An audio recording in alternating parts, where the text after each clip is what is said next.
สวัสดีค่ะวันนี้เราจะพามาถักเสื้อต่อดอกร้อยบุปผาดอกนี้กันนะคะเป็นลักษณะของการถักโมทีฟแล้วนำมาประกอบเป็นดอกแล้วมาต่อเป็นตัวเสื้อนะคะไหมที่ใช้เป็นไหมซัมเมอร์เส้นเบอร์18นะคะจะใช้ไหมประมาณ300 กรัมนะคะเข็มที่จะใช้ถักในวันนี้เป็นเข็มหัว 1.25 มิลนะคะหรือ 1.3 มิลก็ได้อุปกรณ์อื่นๆก็จะมีกรรไกรตัดปลายไหมแล้วก็มาร์กเกอร์เข็มเก็บปลายไหมแล้วก็สายวัดอีก1 อย่างนะคะเรามาเริ่มถักกันเลยค่ะก่อนอื่นเราจะถักดอกเล็กตรงเกสรตรงกลางแบบนี้ก่อนนะคะอุปกรณ์เสริมในการทำเกสรดอกตรงกลางกลมๆตรงนี้จะเป็นลักษณะเป็นแท่งดินสอหรือว่าด้ามของเข็มถักโครเชต์แบบนี้ก็ได้นะคะที่มันไม่ใหญ่มากค่ะอันดับแรกเราจะนำไหมแบบนี้นะคะแล้วก็มาพันตรงปลายด้ามของเข็มถักโครเชต์แบบนี้นะคะโดยส่วนตัวแล้วจะพันประมาณ20 รอบนะคะพันม้วนไปแบบนี้นะคะนับไปเรื่อยๆจนครบ20นะคะเมื่อพันไหมครบรอบตามจำนวนที่เราต้องการแล้วเราค่อยๆปลดออกจากปลายด้ามเข็มถักโครเชต์ตรงนี้นะคะให้มันเป็นช่องวงกลมแบบนี้แล้วก็ทำการสอดเข็มเข้าไปแล้วก็ควักไหมออกมาจับให้มือจับประคองไว้แบบนี้นะคะควักไหมแล้วก็ลอกงานไว้เป็นแบบนี้แล้วทำการถัก X ลงในช่องห่วงตรงนี้นะคะจำนวน12 หลักนะคะ1 2 3มันจะเป็นวงกลมแบบนี้นะคะแล้วก็4 5 6 7 8 9 10 11 12ครบ12 หลักแล้วเราปิดงานตรงแถวนี้ก่อนนะคะแทงเข็มแล้วก็ดึงไหมผ่านแถวต่อไปเราจะถัก X หรือควักธรรมดาลงตรงช่องวงกลมตรงนี้นะคะถักเป็นวนก้นหอยไปเลยนะคะไม่ต้องปิดแถวจำนวนที่เราถักก็จะประมาณ36 ถึง 40 หลักนับไปเรื่อยๆจนกว่าเราจะถักให้มันเต็มไม่มีช่องตรงกลางนี้นะคะการถักช่วงแรกๆพยายามประคองอย่าพึ่งให้มันงุ้มหรืองอเข้านะคะให้มันเป็นแบนๆก่อนพอถึงใกล้ระยะที่เราจะถักให้มันเต็มช่องตรงนี้เราค่อยถักให้มันโค้งงุ้มเข้ามานะคะแนะนำให้ทำการนับจำนวนหลักของการถักตรงจุดนี้นะคะให้มีจำนวนหลักที่เท่ากันทุกดอกขนาดของดอกก็จะได้มีขนาดเท่ากันค่ะพอเราถักมาใกล้จะเต็มช่องตรงนี้แล้วนะคะมันจะค่อยๆงุ้มเข้าแบบนี้จำนวนหลักที่เรานับไปได้ก็ประมาณ36 ถึง 40 หลักนะคะตรงจุดนี้ดอกที่เราได้ก็จะมีลักษณะเป็นแบบนี้นะคะเป็นกลมๆแบบนี้ต่อไปเราจะนับหลักย้อนหลังไปแบบนี้จำนวน12 หลักนะคะแล้วเราจะทำการปิดแถวนะคะแทงเข็มแล้วดึงไหมผ่านออกมาแบบนี้จะได้ทั้งหมด12 หลักต่อไปขึ้นต้นด้วยโซ่3นะคะเราจะทำห่วงโซ่ข้ามไป1 หลักถัก X ลงหลักถัดไปค่ะเราจะได้1 ห่วงโซ่นะคะแล้วก็โซ่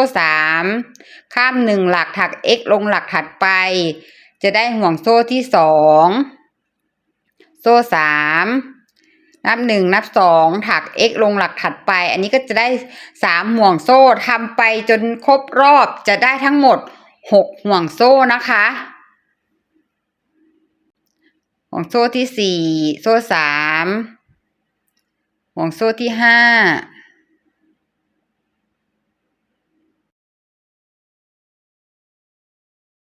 ห่วงโซ่สุดท้ายนะคะโซ่3แล้วก็ปิดตรงจุดเริ่มต้นตรงนี้เลยนะคะแทงเข็มแล้วดึงไหมผ่านออกมาแบบนี้จะได้ทั้งหมด6 ห่วงโซ่นะคะนับดีๆนะคะ4 5 6 แถวต่อไปขึ้นต้นงานด้วยการถักโซ่3นะคะ1 2 3แล้วทำการถักพันหัวเข็ม1ครั้งลงตรงห่วงโซ่ตรงนี้จำนวน5หลักนะคะพันหัวเข็ม1ครั้งหรือการถักเอฟนะคะ1หลัก2 3 4 5พอครบ5หลักถักโซ่3โซ่ค่ะแล้วถัก x ลงตรงจุดนี้เลยนะคะแทงเข็มแล้วก็ถัก x ลงตรงจุดนี้เลยค่ะต่อไปโซ่3แล้วทำการพันหัวเข็ม1ครั้งถัก f ลงห่วงโซ่ถัดไปจำนวน5หลักเหมือนเดิมนะคะจะได้เป็นกลีบดอกกลีบที่2ทำวนไปจนครบทั้งหมด6กลีบดอกเลยนะคะ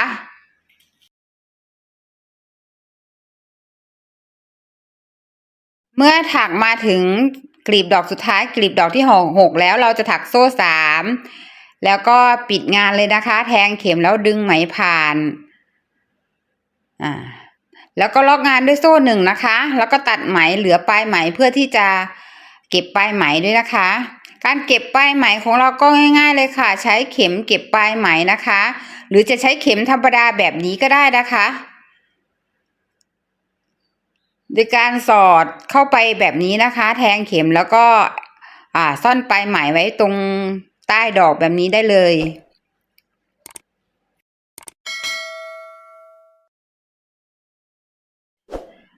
ลักษณะงานของเราที่ได้ก็จะออกมาเป็นลักษณะแบบนี้นะคะตรงนี้จะเป็นดอกตรงกลางนะคะขั้นตอนต่อไปจะเป็นการถักกลีบดอกใหญ่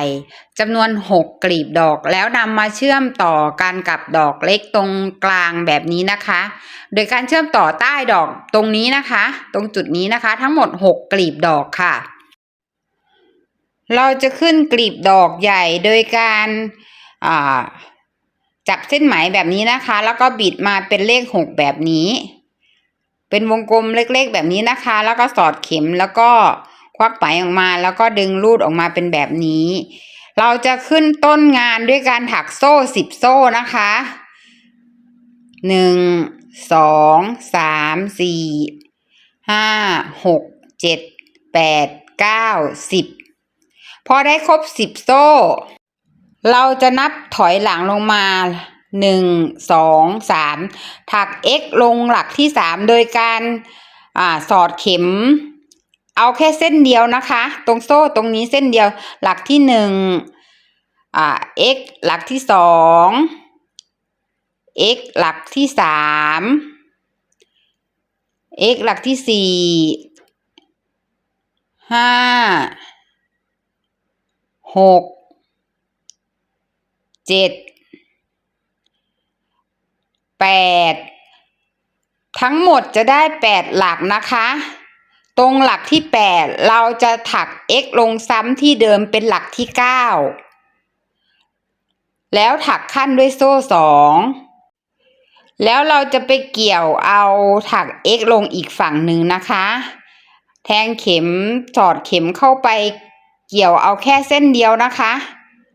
ตรงหลักแรกจะแทงยากนิดนึงแล้วเราจะเก็บปลายไหมเข้าไปพร้อมกับถัก x ด้วยนะคะจับแบบนี้นะคะเราจะนับเป็นหลักที่1นะคะตรงนี้1หลักที่2เราจะแทงลงจุดเดิมนะคะ2หลักที่3ลงโซ่ถัดไปเลยค่ะเกี่ยเอาไหมเส้นเดียวนะคะ3 4หลักที่4นะคะหลักที่5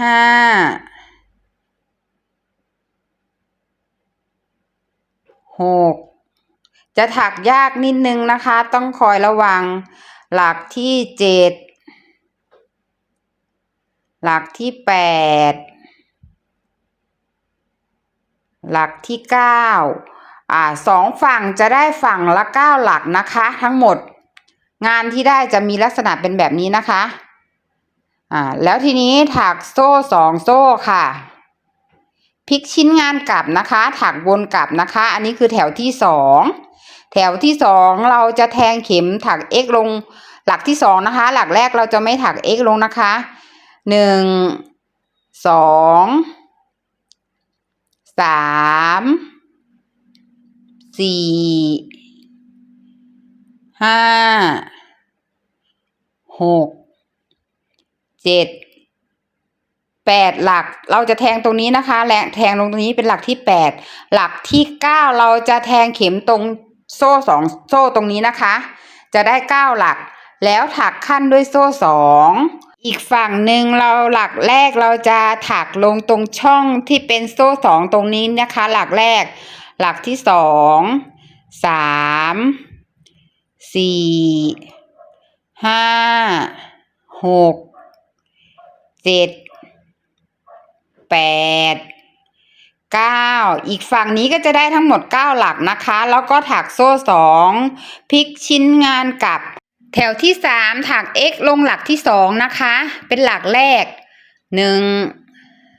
2 3 4 5 6 7 8หลักที่9ลงตรงโซ่2เนี่ยค่ะแล้วก็ถักขั้นด้วยโซ่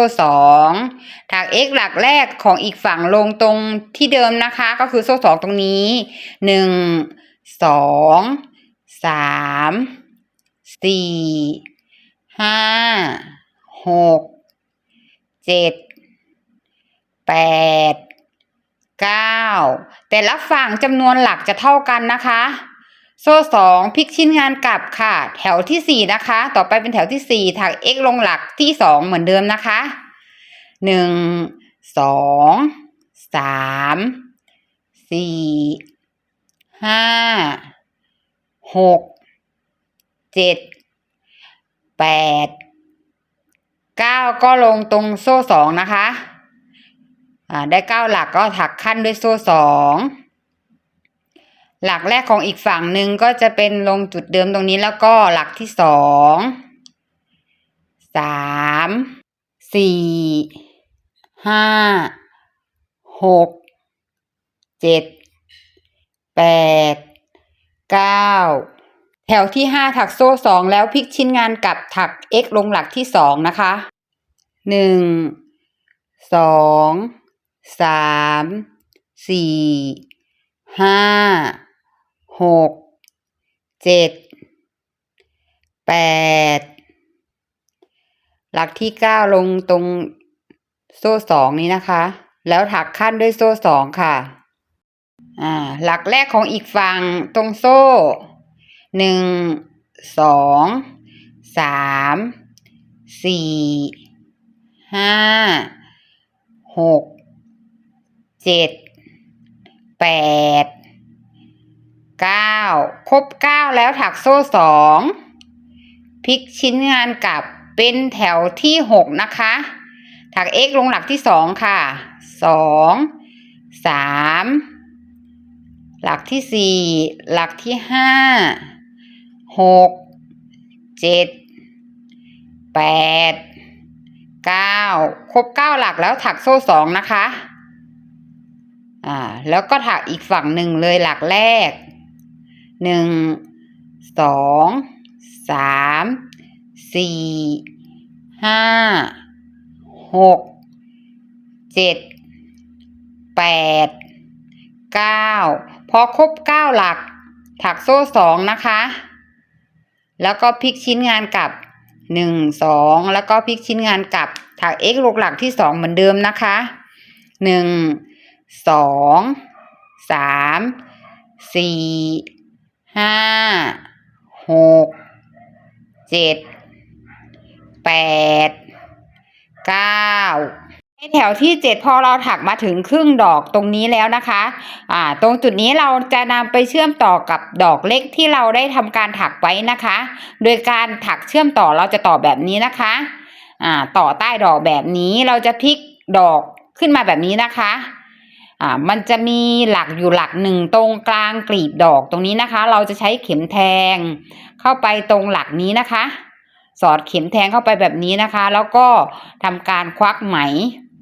ทำการถักเชื่อมต่อเลยนะคะควักไหมแล้วก็ดึงไหมผ่านออกมาแบบนี้เลยนะคะแล้วเราก็จะถักอีกฝั่งหนึ่งต่อไปเลยโดยการถัก x หลักแรกตรงช่องที่เป็นโซ่สองตรงนี้นะคะ1หลักหลักที่2เราก็จะถักให้จบแถวที่7ของอีกฝั่งทั้งหมดก็จะเป็น9หลักนะคะ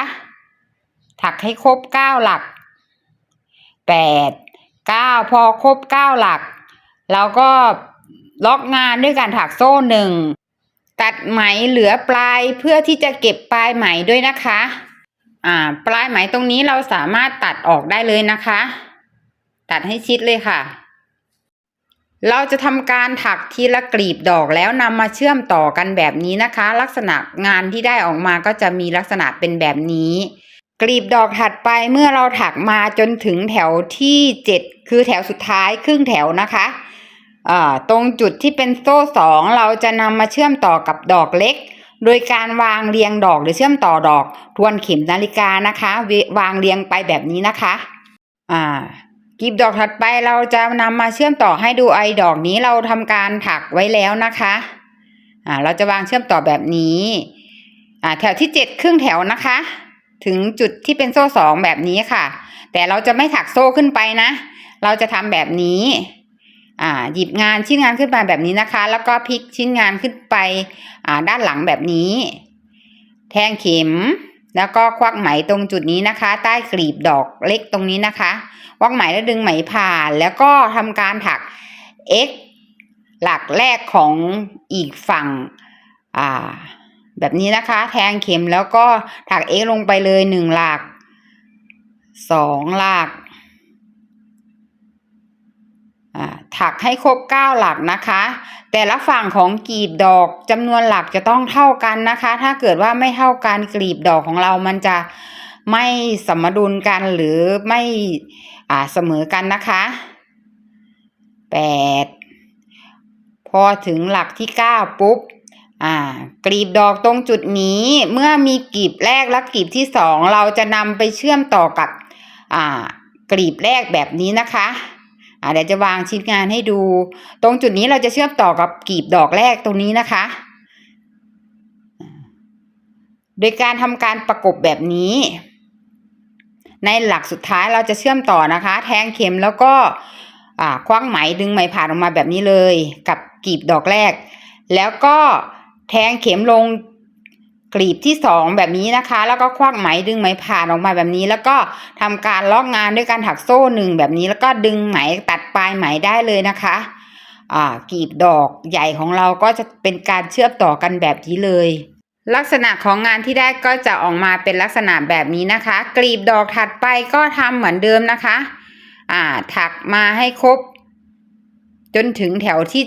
7ครึ่งซีกนะคะเราจะนำมาทำการเชื่อมต่อกับดอกเล็กแบบนี้สอดเข็มแล้วก็ควักไหมดึงไหมผ่านออกมาเหมือนเดิมการ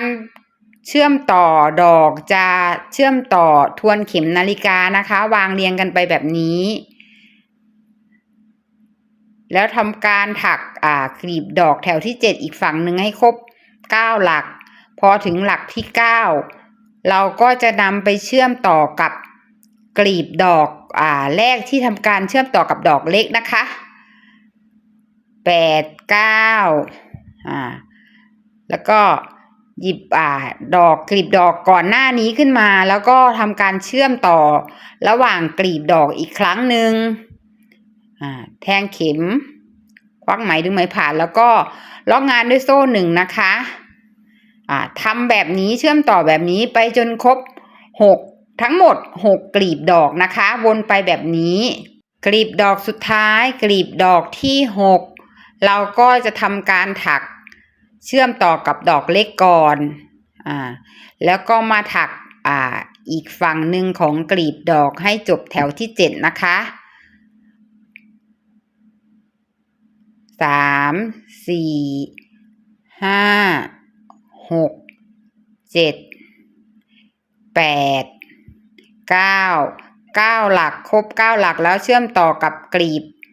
ดอกก่อนหน้านี้นะคะแล้วก็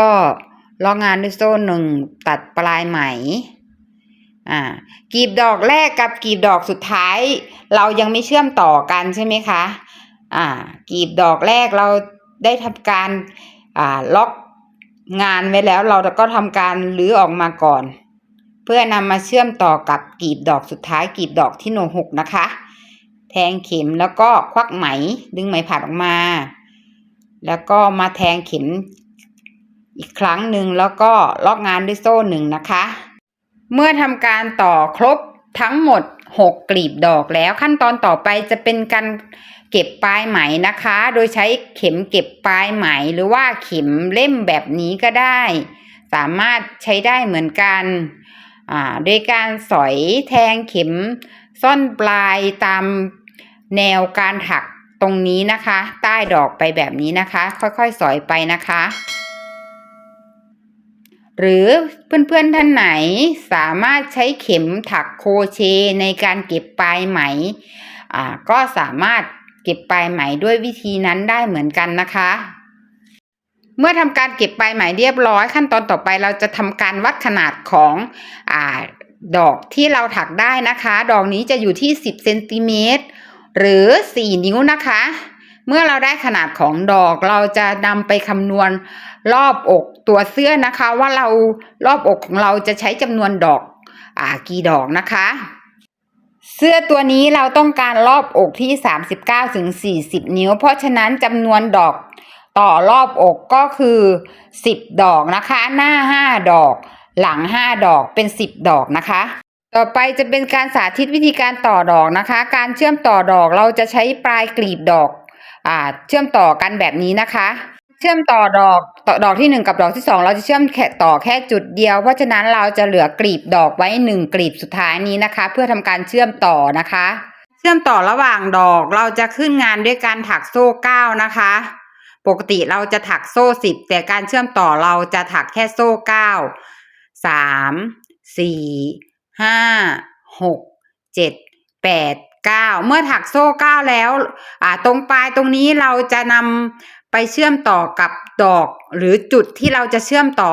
ระหว่างดอกนะคะแทงเข็มตรงปลายกลีบแล้วก็ควักไหมดึงไหมผ่านออกมาแบบนี้นะคะจะได้เป็นโซ่ที่10แล้วถัก x ลงหลักที่3เป็นหลักแรกนะคะ x หลักที่1ตรงจุดนี้นะคะ1 2 3 4 5 6 7 8หลักที่9ลงจุดเดิมนะคะแล้วถักขั้นด้วยโซ่2ต่อไปเราจะถักอีกฝั่งหนึ่งนะคะหลักแรกสอยเอาไหมเส้นเดียวตรงนี้นะคะหลักที่1หลักที่2ลงจุดเดิมนะคะหลักที่3ลงโซ่ถัดไปค่ะ3 4 5 6 7 8 9อีกฝั่งหนึ่งก็ต้องได้ครบ9หลักนะคะเมื่อได้ครบ9หลักแล้วเราก็ถักโซ่2พลิกชิ้นงานกลับถักแถวที่2ต่อไปเลยนะคะถักไปตามที่สาธิตการถักกลีบดอกใหญ่ให้ดูนะคะจนถึงแถวที่7ครึ่งของแถวที่7เมื่อเราถักถึงจุดนั้นเราก็จะนำไปเชื่อมต่อกับดอกเล็กเกสรตรงกลางของอีกดอกหนึ่งนะคะเมื่อเราถักมาถึงครึ่งแถวที่7แล้วนะคะถึงตรงจุดนี้นะคะเราก็จะนำไปเชื่อมต่อกับอีกดอกหนึ่งแบบนี้นะคะเป็นกลีบสุดท้ายของอีกดอกหนึ่งนะคะพลิกชิ้นกลางขึ้นมาแบบนี้นะคะแล้วก็สอดเข็มควักไหมดึงไหมผ่านออกมาเลยนะคะ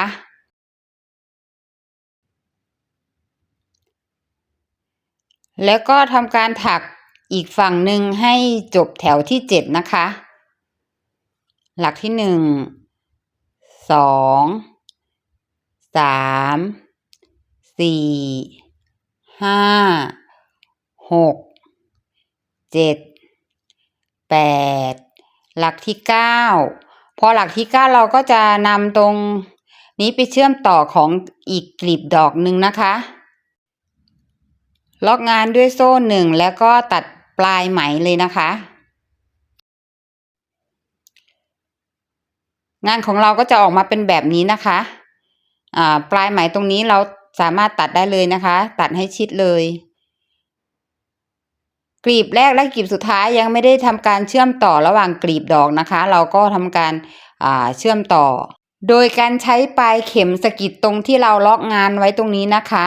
เพราะฉะนั้นกลีบดอกแรกตรงจุดนี้เราอย่าดึงปลายไหมให้แน่นนะคะเราควรจะถัก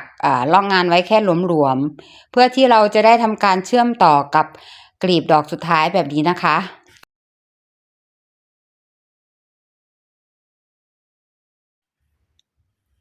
การเชื่อมต่อระหว่างดอกของเราที่ได้ก็จะออกมามีลักษณะเป็นแบบนี้นะคะการต่อดอกแถวต่อไปจะเป็นการต่อดอกแบบสับหว่างนะคะเดี๋ยวจะวางชิ้นงานให้ดูลักษณะการต่อดอกของแถวที่2นะคะแถวที่2จุดเชื่อมต่อเราจะเชื่อมต่อกัน2จุดนะคะก็คือปลายกลีบของ2กลีบนี้นะคะจะทำการเชื่อมต่อ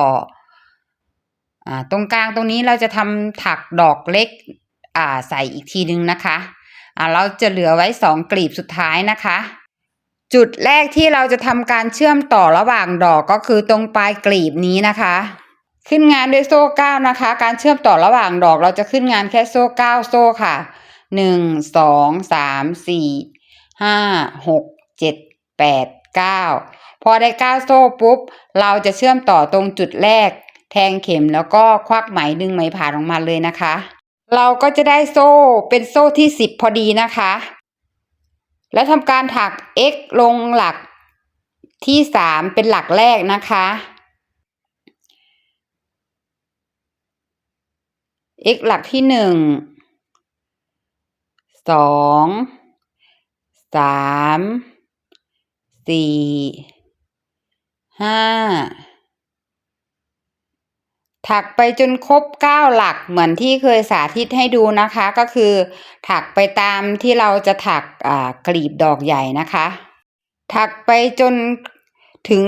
ครึ่งของแถวที่7นะคะตรงจุดที่เราจะไปเชื่อมต่อกับดอกตรงเกสรตรงกลาง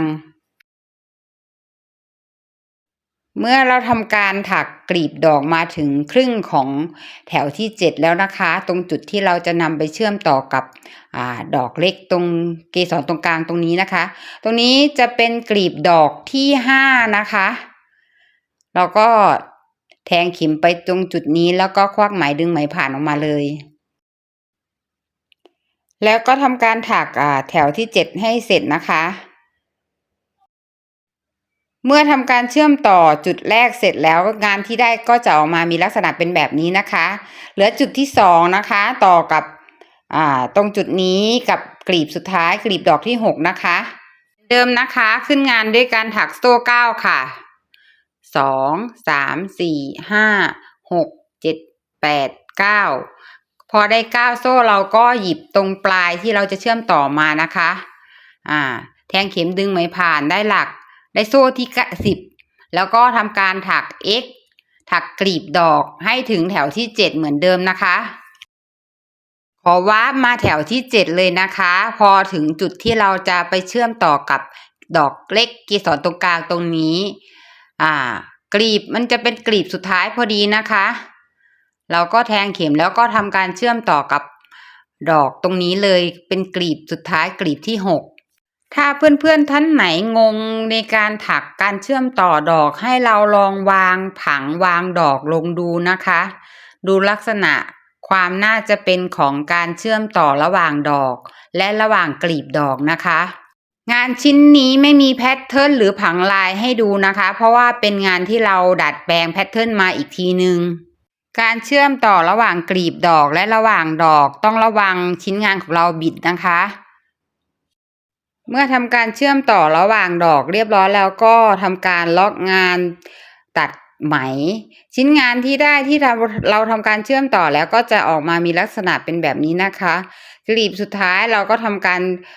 เชื่อมต่อให้เรียบร้อยนะคะ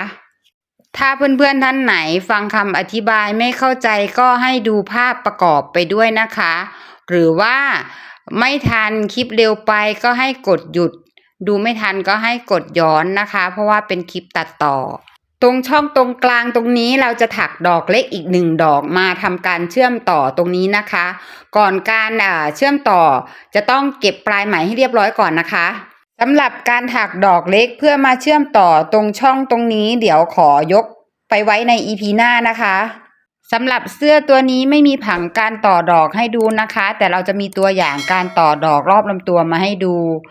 เสื้อตัวนี้ใช้จำนวนทั้งหมด10 ดอกนะคะหน้า5 ดอกหลัง5 ดอกค่ะเชื่อมต่อกันเป็นวงกลมรอบลำตัวเลยนะคะการต่อแต่ละแถวจะเป็นการต่อแบบสับหว่างนะคะใน EP หน้าเราจะมาต่อกันในเรื่องของการถักดอกเล็กการเชื่อมต่อใต้วงแขนแล้วก็การเก็บช่วงคอเสื้อนะคะแล้วเจอกันค่ะ